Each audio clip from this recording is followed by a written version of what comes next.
Hello, everybody, and welcome to Wednesday's edition of Big Blue Kickoff Live right here on Giants.com and the Giants mobile app. We'll take a lot of your calls as we start to get ready for the Arizona Cardinals in Tempe, correct, I think? Glendale, thank you. Glendale, Arizona. We're staying in, well, I'm not going to tell you where we're staying.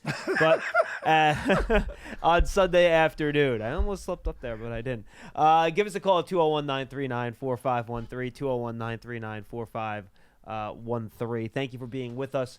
And Paul, we can start talking about the next opponent here. Giants obviously coming off that really disappointing game on Sunday night. We've talked about that enough. So let's look ahead to Arizona here. But of course, if you guys want to call and ask us about Sunday, you can do that. We'll take all your calls as we always do.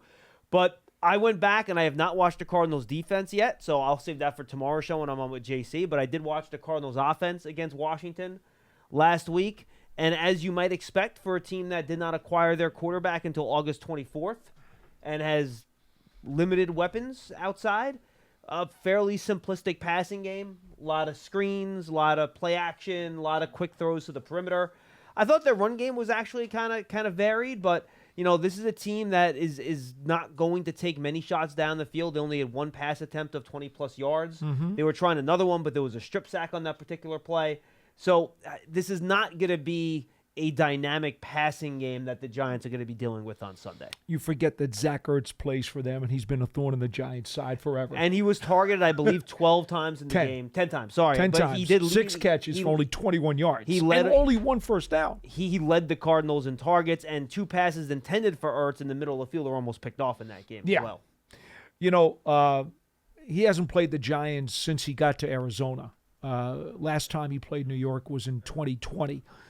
He's been with the Cardinals now for a couple of years, and so it ought to be very interesting to see if he kind of rekindles some of the memories that he had when he was with the Eagles, because he always found a way to catch an important pass. It wasn't always big numbers, but when they needed a play, he's a good player. He would always hurt the Giants. So I would guard against being too overconfident against the Joshua Dobbs, who's only had a small handful of starts in this league, or against the fact that they don't have a tremendous amount of star power at their skill positions. I think Marquise Brown has put up some good numbers over his career. And so is Rondale Moore. Both, and I was going to get to those two guys next because they have very small but very fast outside wide receivers. Both Marquise Brown and Rondale Moore. That's the kind of, you get the ball in their hands and they can make plays. That is the kind of receiving game that they have. They don't have the big weapons, but Brown is certainly. I've been impressed with him over some of his time with the Ravens.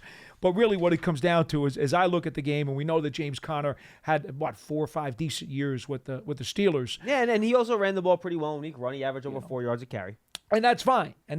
But in terms of headache players, the only headache player to me on this offense really is Zach Ertz because of his history against the Giants. I did find the way they used Rondale Moore in the game last week interesting. He wasn't just an outside receiver. They ran some screens for him. They lined him at the backfield a number of times.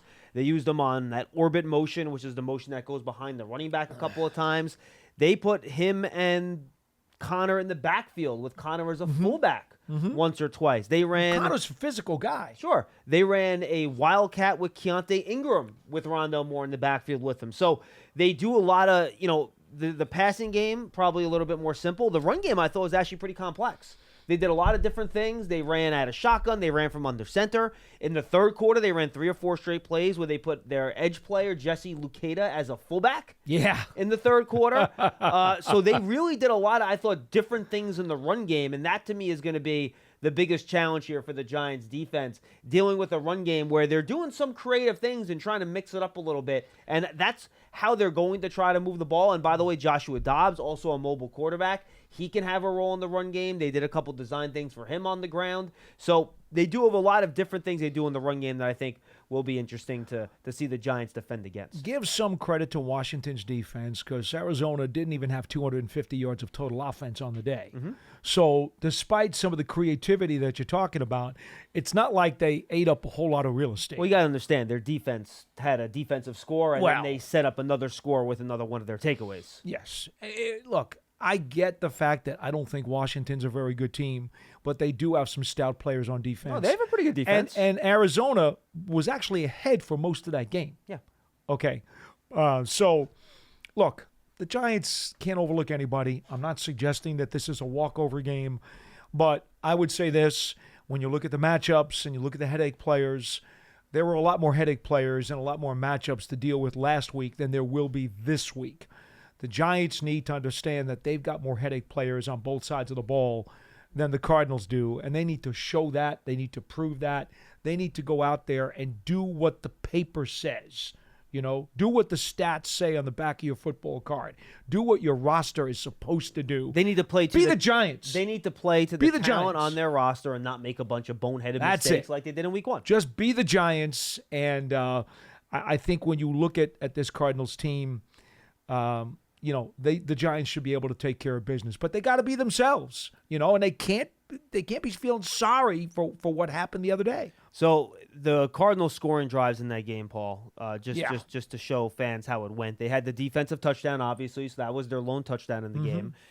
They had one 64-yard drive. That was their second drive of the game where they kicked a field goal. Yeah. After that, they only had one other drive go for more than 50 yards. They only had 2 drives go for more than 30 yards. So 6-play, 35-yard drive, that was a punt, and 11-play, 56-yard drive, that was a field goal. Otherwise, it was all punts, fumbles, or turnovers on down. So defensively, let's go there next, because I do think they did a pretty good job against Washington in that game. Now you're going against a rookie quarterback, obviously, and he's still trying to figure things out. Sam Howell, no doubt. Obviously.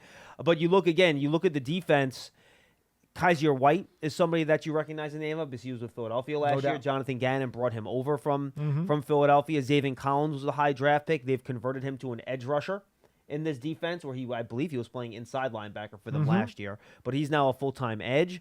They brought over Kevon Wallace from Philadelphia. They cut him. He was that kind of slot safety hybrid type out of Clemson a couple years ago in the draft. We talked about him a lot. I don't remember. Yeah, I liked him. I thought he was a pretty good day 3 pick. And then you have Budda Baker, who's really their big playmaker in the secondary. A 5-time Pro Bowler. Correct. So you don't have a ton of playmakers, but you have some guys that, have made plays like Budda Baker, and then you have a defensive coordinator and a middle linebacker in Kaiser White that are very, very familiar with the Giants' offense and their personnel, having played them twice last year. See, now, the one thing you did not do was mention anybody on their defensive line. I did not.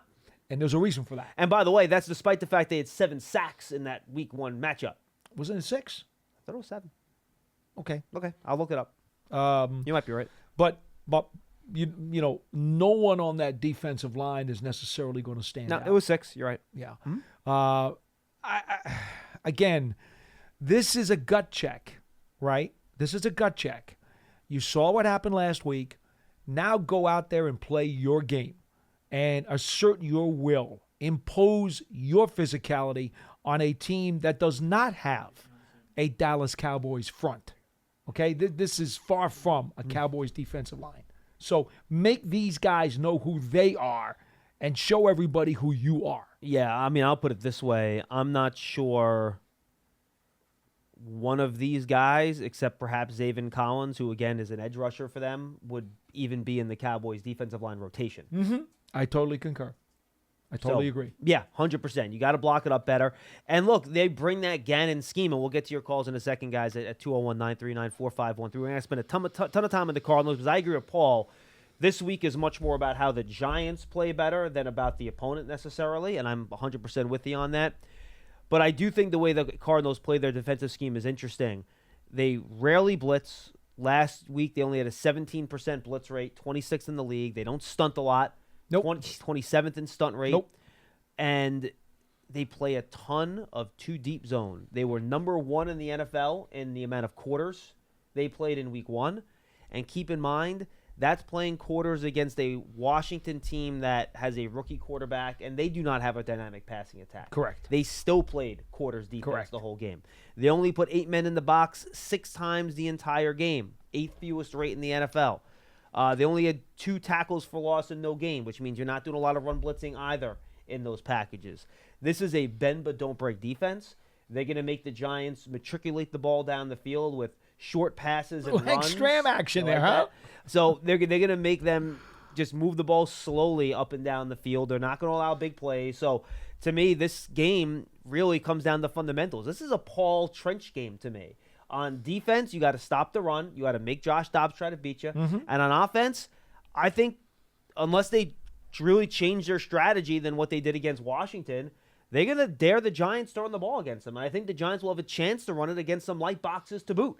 And I think this could be a really big Saquon Barkley game because I don't think why would the Giants try to force the ball down the field? They don't have to if they can just run the ball at Saquon Barkley. So that's how I think this is going to go. I totally concur. And quite frankly, we did get an injury report earlier this morning from Coach Dable, and all the more reason to run it when you know that right now your left tackle, Andrew Thomas, is dealing with a hamstring. He will not practice today. I don't think he technically gave the body part, correct?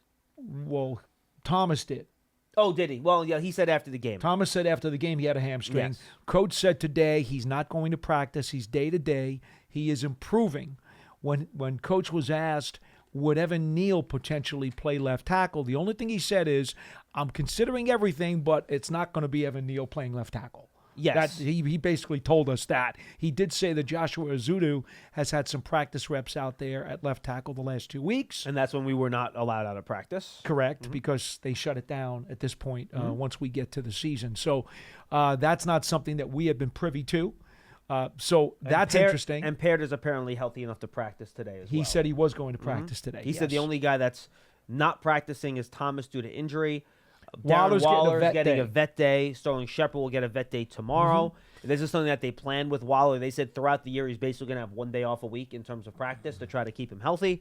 And that's kind of where they are moving forward. And Graham Gano's going to be limited. He's limited. Yeah, he got his ankle rolled on the other day. And so he will do some kicking today, but not everything. And that's the injury report as it stands right now. And going back to your point, though, John, if you don't know exactly how your left tackle situation is going to be come Sunday, well, as you game plan, you better be prepared not to have your all-pro in the lineup. Now, unfortunately, he's also probably your best run blocker. He is. No, you're right. He is. But you still have to say, okay, you know what? If that means you have to go with a heavy lineup and go double and sometimes triple tight ends because you just want to be able to punch that ball down their throats, if that's what it means, then that's what you have to do. It's just that simple. We'll see. 201-939-4513. Go subscribe to the Giants Huddle podcast, folks. It features long-form interviews with Giants players, past and present. We're going to have a Bob Papa interview with Anshar Roll popping up there at some point this week, talking about a game against the Cardinals in 2011. That's, in fact, the last time the Giants beat the Cardinals was 2011. The Cardinals have won the last 4 matchups against the Giants. And Anshar Roll was a big game for him playing against his former team. So Bob Papa will talk to him in one of our Papa's Perspectives, which is brought to you by Bob's Discount Furniture. And then my huddle with Sean O'Hara is up from yesterday, where we really take a deep dive into the trenches and take a look at what happened on both sides of the ball against Dallas. And a lot of guys have been calling about the offensive line. Well, we basically did 75% of the episode with Sean O'Hara giving his take on the O-line, a guy who played the position, so you're not going to get better analysis. And he basically, at one point, I didn't even ask him, Pearson, he just starts going player by player. All right, here's how he did, here's what he did, here's what he did, and he just went through pretty much all the guys on the line. So I thought it was really good. If you want to go check that out, go find it on the Giants Huddle podcast, on your favorite podcast platform, on the Giants app, or giants.com/podcast. And again, folks, if you're on Apple Podcasts, please leave a 5-star positive review. It'll really help us as we try to grow our podcast and get more and more people to listen to them. 201-939-4513. 201-939-4513. By the way, we also have our new Big Blue Kickoff email address. So if you can't call in and you can't listen live and you can't call in live, but you want to ask a question, and Twitter has gotten really tough to find questions there now with the way all the algorithms work and everything. You can reply to our show promo tweets. We'll still take questions through that. But also send a email to bigbluekickoff@gmail.com. It's very simple. bigbluekickoff@gmail.com. Not Big Blue Kickoff Live. bigbluekickoff@gmail.com. So send those emails in. We got a bunch, and I will try to go through some of these over the course of the program, and maybe I'll ask a couple as we go. But we do have a full bank of phones. I want to make sure we get to the people that do, in fact, have a chance to call in. And remember, we're at our 1-call-a-week rule during the season. So Pearson's tracking your calls. I will not say he's above bribery if you want to have him erase your name from the doc as we go. I'm sure he'll accept gifts. So you can give that a shot when he screens you. All right, let's lead it off with Donnie in Queens. Donnie, what's going on? Unfortunately, Donnie, we really didn't get much of a test with Eric Gray as the punt returner because the Cowboys never really had to punt in that game on Sunday night. John, I was in the parking lot with a bunch of buddies, and I kept harping on it. We got back to our cars, unfortunately, at halftime. I said, well, at least we didn't have to worry about the punt returner for the week. But I think you guys nailed this week's game. Ultimately, this reminds me of Chicago last year. Yep. Like, just don't screw up, play close to the vest, and you should be able to win this game. You are the better team, Donnie. You're more talented. Go to your best player. Go to your bread and butter. Don't screw up, and you should walk away with a victory. By the way, same strategy you had against Houston. Those are the two games you looked at last year, and that's the formula. I think we're both 100% in agreement with you. Yes, sir. Make it a 60-minute game. Don't let it be a fluky game early. And because let's be honest, if they can't beat Arizona this weekend, what are we really doing talking about at this point? But the real reason for my call, and I hope you guys will just give me a minute here, is really not necessarily aimed at you guys, but more I'm hoping some of the powers that be listen to the program. And it's really I have a complaint about the overall stadium experience. I've had season tickets now for, I think, 11 years. And some of the things that have just been happening there besides the play is really just nothing has improved. And I'll tell you what I mean. Number one, just getting into the stadium alone, it took about 35 minutes online. And I got online at like 7:15. So, and that's an hour and 15 minutes before kickoff. I brought my nephew to his first game. He's 8 years old. The Giants are announcing that they're doing a towel handoff. We get up to the front. There's no towels left. I park every game in the Izod lot, right across the street from where the Izod. There were really no towels left, Donnie, because honestly, I had not heard that they were out of towels at that particular game. Perhaps it was the section. Perhaps it was the gate I went into. Okay. But regardless, it is what it is. No, right? I got you. No, I understand. And look, it's not the end of the world. It's not the end of the world. You take him to the shop where you get charged an arm and leg and you buy him something and you move on. Let me just give you one piece of advice on that. There have been times for giveaways. Each of the gates gets a certain number of boxes, okay? I've been out there, so I know this happens. And sometimes because there's a crush at that gate, those boxes will be empty. Usually, once you get in, you can go on the concourse level to another gate down and ask one of those people, look, they ran out of towels or shirts or whatever it was at my gate. Could I get one for my nephew or my son? And those people are very polite. As long as you're polite to them, they'll accommodate you. They'll help you out. Yeah, I know it's kind of late now, but I mean, for future reference. To be honest, though, Paul, I don't want to walk 15 minutes to the next gate either, though, at the same time. It shouldn't take you that long. But anyway, go ahead. So it shouldn't take 40 minutes to get in the stadium either, but it does. No. And Donnie, by the way, I'm not saying you're wrong. And this is for all the fans out there, guys. Download the digital tickets on your phone.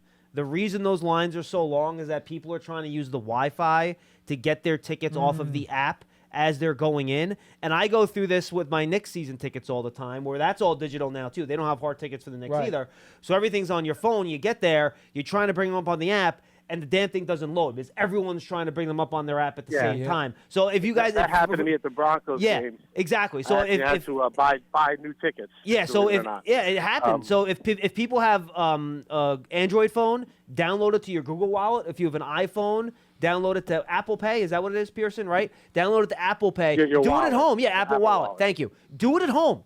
Do not wait until you go to the game because that's why you have those long waits at the game. You'll be proud of me. Yeah. I was able to download my Springsteen ticket. Did you really? Before I came to the parking lot. Bravo. Is that amazing? Very good job. All right, Donnie, finish First up. time I ever did it, Donnie, and it worked. I could just add one more thing. The parking lot, there was literally 4 porta potties for the entire parking lot. I mean, and look, you already know going into those things they're going to be disgusting, but there was 2 for an entire lot. This poor mother-daughter combo online in front of me, I don't know what they did to use the bathroom. Frankly, they should have women's only porta potties, frankly. But, just the overall stadium experience, the play on the field, that stuff, that goes up and down. It is what it is. But, I spoke to a buddy of mine who's a Jet fan who was at the Jet game, too, and he had the exact same complaint. It's not just that the Giants have a poor operation, but they need to open up more gates. I know that's a construction job and whatnot, but and even frankly about the tickets, God forbid this billion-dollar corporation just prints out tickets for their fans. It's utterly how much could they possibly be saving on this? So I just really hope that kind of stuff improves because it's really the longer I get, and maybe I'm getting old, I'm going to be 38. It's less and less of a reason to get up and go to the game. The TV experience is just becoming better and better. So hopefully they win this Sunday. I appreciate you guys letting me vent there, and I'll listen to the rest of the program. Thanks. All right, Donnie. Thanks a lot for the call. Call again. Yeah, look, I mean, I'm going in. I'm working the games. I don't think I've ever attended a Giants game as a fan at MetLife Stadium, so I don't have a comment on it. I do know that they work very, very hard every offseason to try to make the experience as well as they can. And I'll pass on your call, Donnie. I'll literally email somebody after the show, and I'll play them. I'll send them the audio of the call, and I'm sure people are always trying to make things better up at the stadium for game day. So I will definitely pass that on to the people that make that stuff happen. All right, let's go back to the phone and say what's up to Pete in Staten Island. Pete, what's going on? Hey, good afternoon, guys. How are you? Doing great, Pete. What's up? Okay, a couple of things. Yes. Paulie, I wanted to just say one thing to you. We can't overlook anybody right Correct. now, okay? So Yep. Absolutely. Let's not even go there. We haven't proven a thing. Second, when you were also saying play Giant football, well, what is Giant football? Do we even know what that is yet? Not yet. No. You know what, Pete, you're right. Pete, you're right. We do not know what this year's version of Giants football looks like. That is absolutely fair. Yeah. I think the point Paul was making, Pete, don't self-destruct. Yeah. Yeah, this team did not really. Last year, and I know it's last year, and I'm not one who believes in all that carryover stuff, but I think what we do know from these two coordinators, and of course Thomas McGahee also, and Coach Dable, we know the smart, tough, the dependable. We know that those are the three mantras that this team lives by. Well, show those three mantras on Sunday. That's Giants football for me. Okay? Okay, gotcha. All right, John, I did watch a lot of what Sean O'Hara was saying yesterday, and I actually did message him comments that he made about the offensive line and what needs to be done or whatever. And I had some serious questions for Sean, and I respect his opinion, obviously. What do I know compared to what he knows? And here's a couple of my problems with what he said. Sure. Number one, he said that, Bredesen did this and Neal did this, and but then he went on to say these things are fixable. Okay, now he didn't explain how it's fixable. Okay, now here's what my question was to Sean. How do you fix speed? I don't think speed is fixable. And if you watch the tape, which I did, of Evan Neal's play, right? I watched it all day yesterday. He got beat within a half a second on his outside shoulder on speed rushes, okay? And then once they were done with that part of it, then they came to the inside shoulder and beat him with power, okay? And I think it was shell shock, number one. But my question to Sean, and I asked him, well, you say it's fixable. Okay, fine. Tell me how you fix speed. Well, Pete, I will say this to you. Evan Neal is a good enough athlete to be an NFL tackle. I mean, if you go back to when he got drafted, he was on Bruce Feldman's freaks list, which, lists some of the most ridiculous athletes that are coming out. Now, he did not work out at the combine. That is true. So we don't have numbers on that. So could people have been blowing smoke, the assistant coaches, on his athletic capabilities at Alabama? We don't know the answer to that because you don't actually have his testing, numbers on tape. But I will say this. We've seen Orlando Brown, who is, by any account, one of the poorer athletes that we've ever seen at the NFL Combine, okay? He was a disaster. Right. And Evan Neal is as good of, if not a better athlete than Orlando Brown. And Evan Neal is just as large of a human being as Orlando Brown Jr. So there are ways to. Heavy, John. I'm sorry. He's head heavy. No, look, and he has waist bending issues. I'm not going to disagree with that. And it's funny, in college, I didn't see that so much with pass protection on his college tape. I saw it in the run game more. I thought he got a little top heavy on his college tape, to be honest with you. But that's fixable, right? That's technique. Waist bending's technique. You can fix that. that is a technique thing. That is not something that's unfixable. So I guess my really short answer to your question is that he's a good enough athlete to be a good pass protector in the NFL if his technique is strong enough. So that's, I think, where Sean was going, that this is fixable. If he gets some of the technique issues in order, he's big enough and a good enough athlete where he should be able to block and pass block in the National Football League. Now, is it a sure thing he ever fixes those problems? No, it's not a sure thing. But I can tell you this, and I'm being honest with you, Pete. You go out there at lunchtime during the summer, during training camp, and you go out there and, you're coming in and outside, working, doing different things. There's radio shows out there. I'm grabbing lunch. Evan Neal is usually either with a group or sometimes sitting by himself outside on the patio eating lunch with his iPad in front of him, watching that day's practice tape and his reps to see where he can get better. Now, again, does that mean it's definitely going to get better? No, but I can tell you that he cares. He has an attention to detail, and he's working very hard at it. Does that guarantee results? Absolutely not. But I promise you, he's putting all the effort you would want into this to make sure games like that don't happen again. And that's the best I can give you. Well, listen, I'm not going to deny or I'm not even going to make a statement that he's probably not trying or making an effort. But my question is speed fixable? No, but I'm telling you, he has the physical traits necessary to be a pass blocking NFL tackle. Yep. Right. Okay. Go ahead, John. Go ahead. No, I'm done. Go ahead. You said. All right.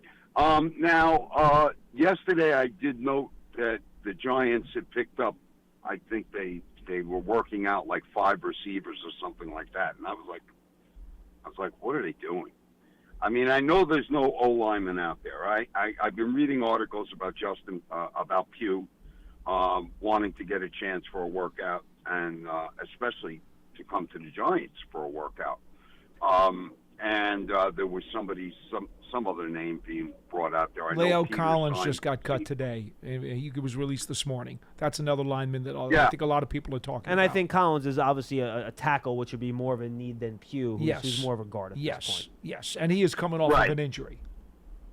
Right, yeah, and it was a bad left, if I'm not mistaken, was a knee injury. So I have to think that he's not physically, he's probably nowhere near physically ready. Otherwise, why would they cut him? I mean, that doesn't make sense. No, Leo Collins has ended up being, frankly, a bit of a disappointment from where they thought he was going to be. Remember, Dallas cut him with 2 years left on his contract, and that didn't even save him any cap room when they cut him. They're just like, we'd rather not have you, sir. Good day. And I don't think the Bengals got that much cap space from letting him go this time, to be quite honest with you. So I'm not sure what he has in the tank at this point, Pete, to be honest with you. Right.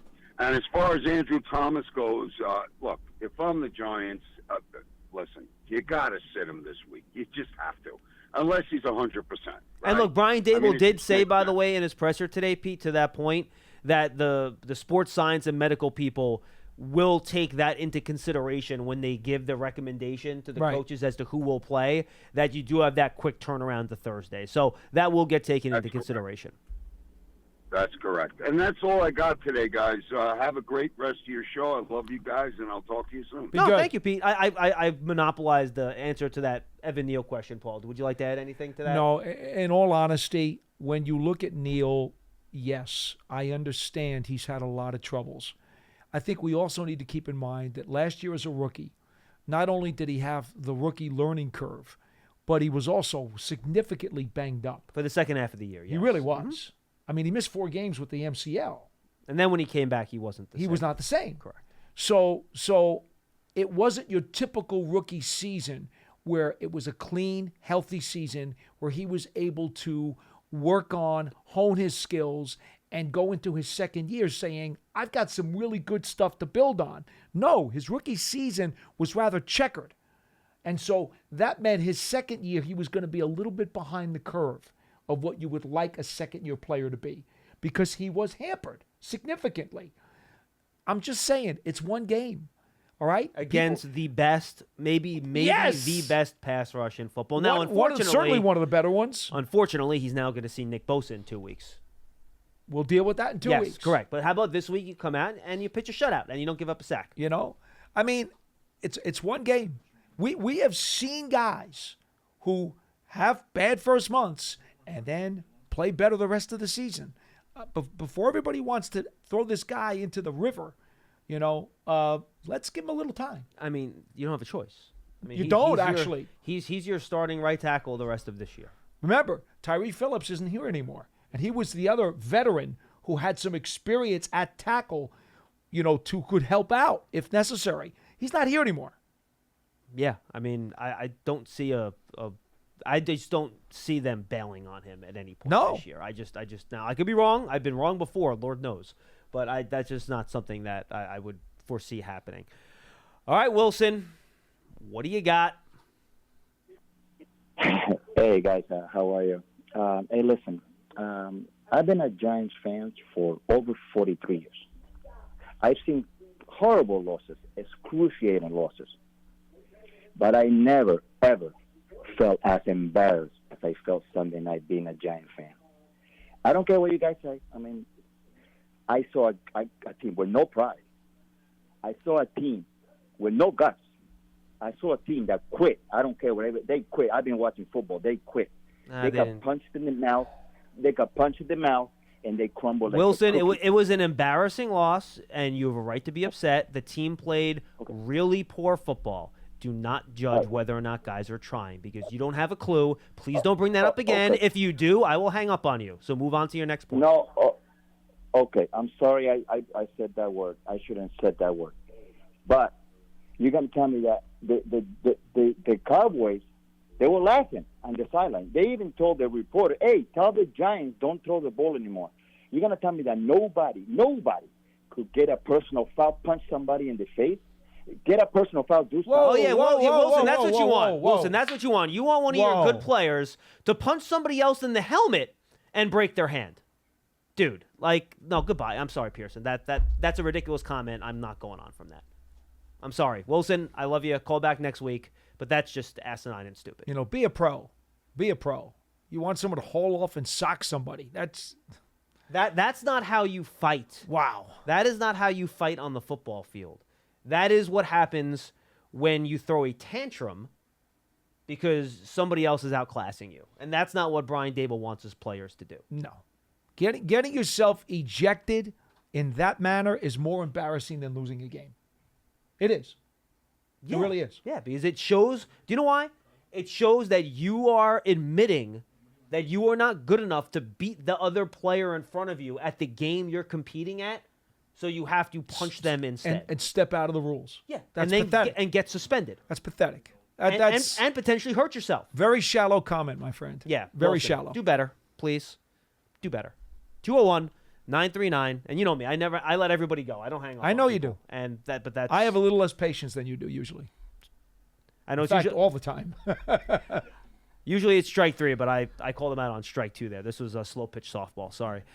Make sure, folks, you can run or walk with Giants legends. The Giants Foundation will host a 5K race and kids run presented by Quest on Sunday, October 8th at 9 a.m. at MetLife Stadium. Net proceeds will benefit the Giants Foundation. All participants will receive a commemorative T-shirt. After the race, stay for a post-race festival with appearances by Giants legends and a live DJ. Register now at Giants.com/5K. And interested in Giants single-game tickets or season tickets, go to Giants.com/tickets to secure your seat or your season ticket membership. And don't forget, download Giants TV, the Giants digital connected TV streaming app. It brings original video content and game highlights on demand and direct to Big Blue fans. It's free on Apple TV, Roku, Amazon Fire TV, and the Giants mobile app. By the way, one of the NFL partners, YouTube TV, who did NFL Sunday Ticket this week, did a very nice job, by the way.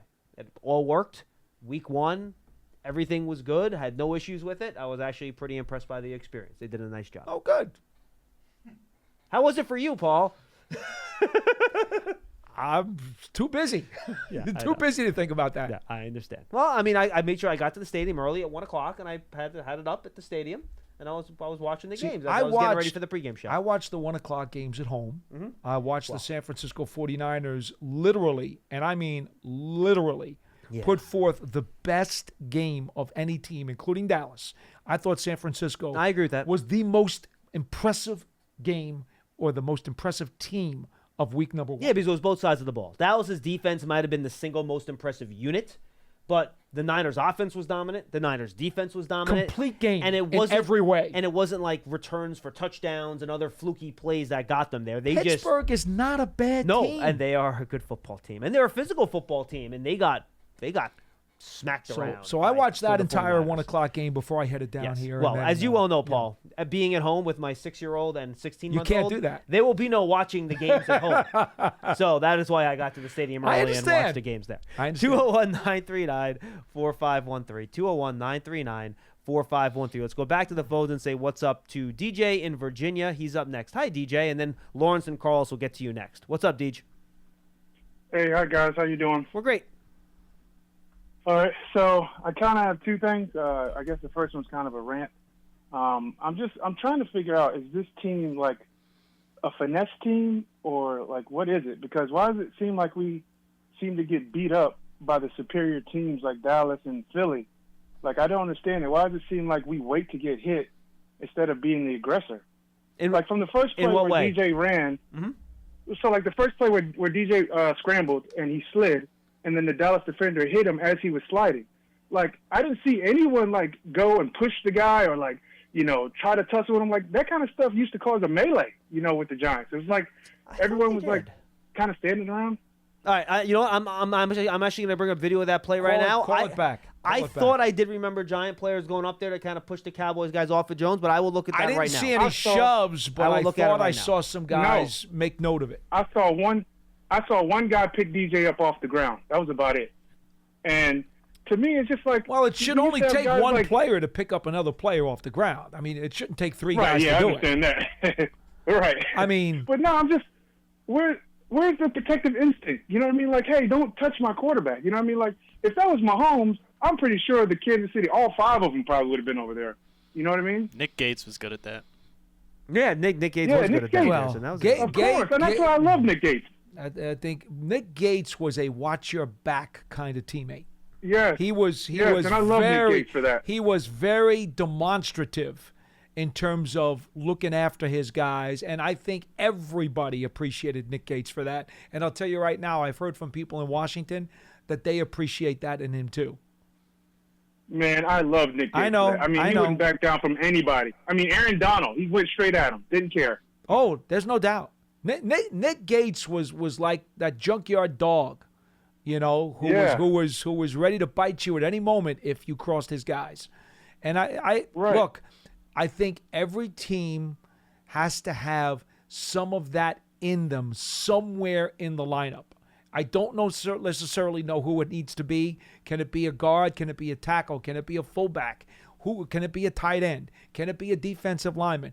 Who can it be? You know, LT used to say, let's go out there like a bunch of wild dogs. You do need some of that. I will tell you right now, today, I'm not 100% sure who that guy is on this roster in 2023. I agree with you in that you need to identify who's going to be the junkyard dog when the time comes. I agree with that. I don't think they've identified that person yet. But that also comes with swagger. There's nothing about swagger that the Giants had in this game. I looked at the video. John Michael Schmitz does push the Cowboy player off of Jones. There was a reaction. Before he picks Jones up off the floor. It wasn't a Nick Gates type of reaction, but there was some reaction.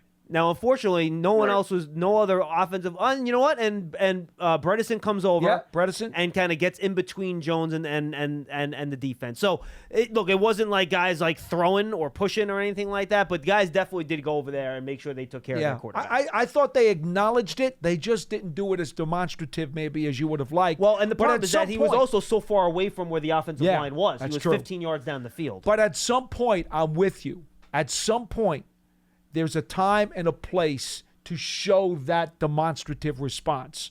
This, unfortunately, was not the time and the place to do it because once this game got started going in the wrong direction, forget it. It was just all hell broke loose. If you do that right away on the first series of the game, that's losing focus and losing control. I don't think Coach Dable would have liked to have seen that right away out of the box. And if you're talking about later on in the game, again, the game was out of control. You show that, it's more of a lack of discipline, and that's a negative on you. Yeah, I understand that. I just felt like in the beginning it kind of set the tone. It was like they're going to hit us, and we're kind of like, all right, we're just going to, try to, get through the game. You'd rather like you'd rather set the tone by just taking it to them on the field without any rough stuff. Which, off by the edges. way, on the first drive with the run game, they did to an extent. They moved the ball well, and I know it took 3 Jones scrambles, but they did move the ball well. Right. All right. Appreciate the call, DJ. Yeah. Do you have anything else for us? All right, one more thing. Yeah, sure. Yeah, one more thing. So I was trying. I don't mean to beat a dead horse, and I know everybody's down on Neal and all that stuff, but I'm just thinking, at what point do you start saying maybe he can't play on the outside? You know what I mean? Like maybe you need to move him inside. Maybe he doesn't have the footwork, or maybe he's too top heavy. It just seems like we're kind of doing the same thing like we did with Flowers. Like they just kept sticking him out of tackle. Let's move him from left tackle. Let's move him to right tackle. But eventually, he goes to Washington, and they move him inside to guard, and he looks serviceable. It's like, Are we going to keep beating this horse like, hey, this guy needs to play on the outside, he needs to play on the outside? I think, just going to go, yeah, DJ, hey, I don't think you start having that conversation till you get deep into the second half of this year. And since we do not have a ready available tackle behind him anyway, I don't think that's something that happens until next season. Would be my guess if it happens at all, and you hope he plays well enough where that's not part of the conversation. I would just add this one small piece for you, and take this for what it's worth. You may not think it's worth anything, but when he went to Willie Anderson's offensive line tutoring program during the offseason, Willie Anderson was a quality tackle in this league for a long time, and he gave him some offseason tutoring and was very, very optimistic about Neal's ability to eventually get to where they want him to be. But he certainly is still a work in progress. I'd like to believe that Willie Anderson knows what he's talking about, and I'd like to believe that this coaching staff also knows what they're talking about. And if it just requires a little more patience than what everybody is showing, well, then so be it. Thank you, DJ. Appreciate the call, man. Good stuff. All right, let's go to Lawrence down in Florida. He's up next. Hey, Lawrence. Hi, thanks for having me. I know Paul likes boxing analogies, and I'm just afraid that Evan Neal is the primo carnera of football players. Remember primo carnera? Yes, I know exactly what you're talking about. He could box. He was big, strong, tough, but he couldn't fight. Yeah, I know. I know who you're talking Don't worry about. about Evan Neal. I am unfamiliar with the boxer, so, Paul, I will let you take this one. I'm going back to what I said a moment ago. I know nobody wants to have patience, but you have to. Again, please remember what this guy went through during his rookie season. He hasn't even played a 17-game season yet. No, he hasn't. And quite frankly, how many healthy games has he played? And this is not the only offensive tackle. I mean, if you guys watched when the Cowboys played the Bengals last year, did you see what the Dallas Cowboys did to Jonah Williams in that game? Yeah. And Jonah Williams is a good offensive tackle for a couple years in this league. They made him look like he had no idea what he was doing out there. Like, they're a really, really, really good pass rush. Sometimes it just takes a little more time for guys to bring out the best in themselves. There is a learning curve here. Carl Banks always loves to say, rookies, it's not just add water, okay? If the guy's a just add water guy, chances are, he was a Hall of Famer from the very get-go, and he wasn't going to need a lot of tutelage. And most of these guys need some coaching. And we've talked about this on the offensive line and a defensive tackle's another spot. It usually takes a couple of years for guys to hit their peak. Like, you look at all these defensive tackles that, were competing for Pro Bowl spots last year. Christian Wilkins, Dexter Lawrence, even go back to Vita Vea back in the day. Chris Jones. It took till like their third year for them to get going, and a lot of that happens on the offensive line too, where it takes a couple years for guys to figure it out. And I know it's tough to watch, Lawrence. I know you want to see success right away. So do we. It's very hard, but when you invest that high of a pick in a player and he shows the traits that you want out of that position, and he's a good kid and he tries hard and he works hard, you have to give him the opportunity to succeed, even if it doesn't happen right away. And again, offensive tackles don't grow on trees. It's not like you can just, find someone off the street that's going to be better than him. So I think fans are going to have to be patient here and start this week, play a lot better, keep your quarterback safe, and then you build from there. And then you worry about San Francisco on that Thursday when you worry about San Francisco. That's it. Yeah, another thing, I was talking to my friend Joe, the Giant fan. Hey, Joe. And we were talking, when they used to have the preseason games, I used to play a lot of the players, and they play together. And now they don't want to play anybody because they're worried about them getting hurt and injuries. But then they keep Daniel Jones in there getting killed to the end of the fourth quarter. He's been sacked 10 times, running for his life, and they even have him putting the ball under his arm, trying to run around the side. It's hard to believe that they're worried about injuries. On the other hand, this guy's getting killed. They keep him in there right to the end almost. No, Lawrence, I hear that, and thanks for the call. But look, these games count. They matter. The preseason games, from a competitive record standpoint, don't matter. There are two trains of thought to what happens in a blowout late in the game. One is the way Brian Daboll went, and that is I'm trying to find something good out of my first team unit so that they can at least chew on something going into the following week. And by the way, go to the NBA. That's also the Tom Thibodeau philosophy. Yes, it is. Yes, it is. That's what he does. That's one train of thought. The other train of thought is get these guys out of there. It's a lost cause, and just move on. And I understand both approaches. I do. So because there are coaches who do both, and good coaches that do both. Right. That's correct. Now, if it was 100% one side of the fence or 99% one side of the fence, then maybe you could say the other side is wrong. But there is enough of a group on both sides of the fence where it's perfectly fine to disagree or not disagree. Okay? If you agree with it, great. If you don't, that's okay too. There really is no right or wrong answer here, and that's based on evidence by coaches who absolutely subscribe to both theories. 201-939-4513. Let's go to Carlos in Virginia. He's up next on Big Blue Kickoff Live. What's up, Los? Hey, how you doing, man? It's been What a up? while since I called the show. Oh, thanks for calling. Yeah, no problem. Heading into the Sunday night game, I looked into a lot of things, and as far as matchups and things of that nature. So and as far as the Dallas game is I knew there was two key takeaways from that game that I saw that had question marks up in the air. First one, on the defensive side of the ball, you got two rookie cornerbacks. Up against veteran wide receivers, which I think Banks pretty much answered the check mark on that side. Yep. Which was good. Banks did okay. He really did. Yeah. And Hawkins had a couple penalties, but otherwise he wasn't awful either. No. Yeah, but as far as the offensive side of the ball, it was obviously the offensive line, and I really did think that they didn't really held up their end of the deal through the whole thing. I mean, as far as protecting Jones, I believe really made a difference in terms of switching into like in the first part of the series, they were running the ball pretty well. Hey, Carlos, your phone line's kind of crackling on us here. We're gonna have to let you go. Appreciate the call, man. I look, we get it. You can't win if you protect that way. I mean, we know that. The Giants know that. It's not. We get it. It's frustrating. I think it's important to remember that once the game got out of hand, and if you want to say it was by the end of the first quarter, that's fine. If you think it was still something of a game early in the second quarter, that's fine too. But I don't think there's any doubt by midway through the second period, this game was already an avalanche, and the Giants were being buried by snow and ice. So here's what I would say. From that point forward, all the misery that happened, the game flow and the tenor of the game was already so slanted, and they were already so badly buried by literally feet and feet and feet of disaster.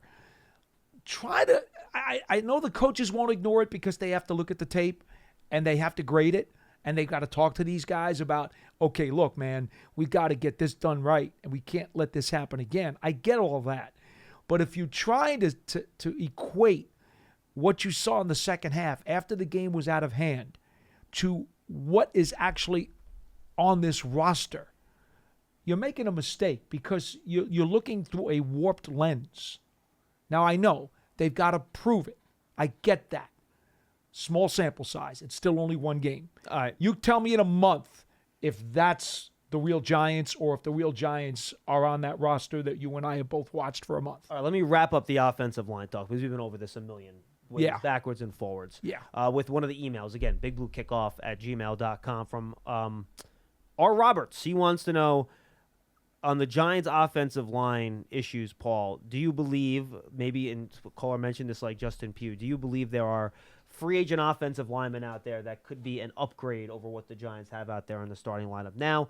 And I would just say, I would slide Josh Azudu in there before I would slide in, anyone you would get off the street. So, again, that's just my opinion. Offensive linemen, especially tackles who are on the street today, are there for a variety of reasons. And he also brought up Marcus Peters as well. Who actually just Jason signed Peters. with Marcus Peters. Jason Peters, who just signed with the Seahawks. 41 years old, right? Yep, he started a lot of games for Dallas last year. Though. No, He was okay. I know. Look here, and he has. Jason Peters is 41. Pearson. I know That's Pearson. correct. I know. He's been around a long time. And consider how good a football shape must he be in right now? Probably not too good. Yeah. He always had weight issues, and he had back issues too. Look, again, you're going to the supermarket shelf, and there's nothing but crumbs on the cupboard. There's no unwrapped tackles waiting to help you. It reminds They're me. not there. I know you don't watch the shows. I don't know if Pearson does. Like when you're like watching The Walking Dead and they're trying to scavenge your food and they go to the supermarket. Right. But this is like after the apocalypse and it's just like one like half-open can of beans that are like rotten and sitting on the shelf and that's it. That's kind of I think what I'm picturing. There with you the go. way you're looking at it. There you go. It's been picked through. And I've never even seen the show. Yeah, I know, but I think that'll do it. That'll do it. Now let's go to another one. Martin Gennaro. I wonder if it's any relation to Holly Gennaro from the Die Hard films. I don't think this week will be easy against the Cardinals. Jonathan Gannon knows it very well. Yeah, close. Not quite, but close. Yes, sir.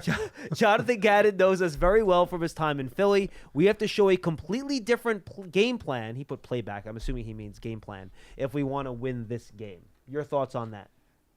I don't think any of that means a hill of beans. The Giants need to go in there and do what we said before. They need to go in there, be physical, be nasty, play clean, play disciplined, play mistake-free, and just go in there with a hammer and take care of business.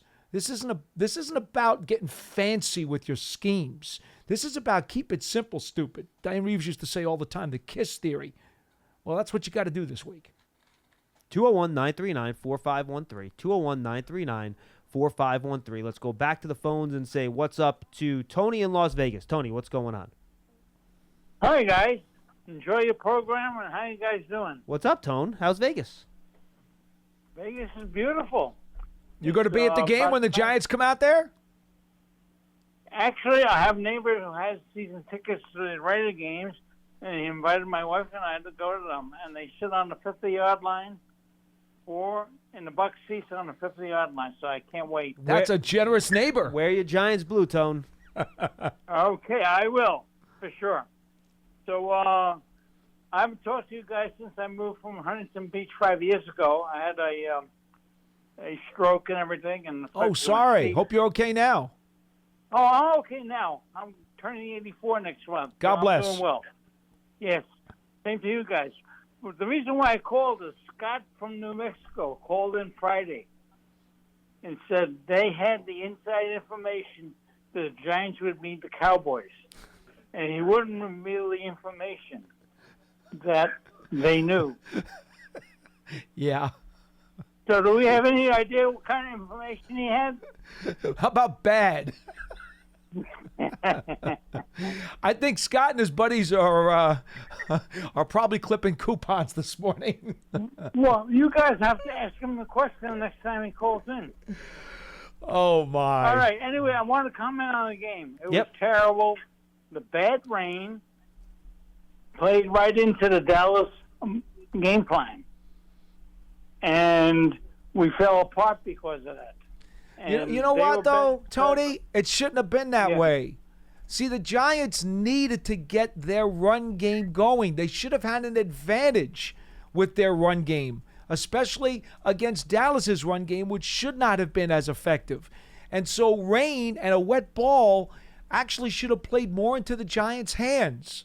So I would disagree. I don't think the rain really hurt the Giants more than it did the Cowboys. I don't think so. Well, look at those bad plays.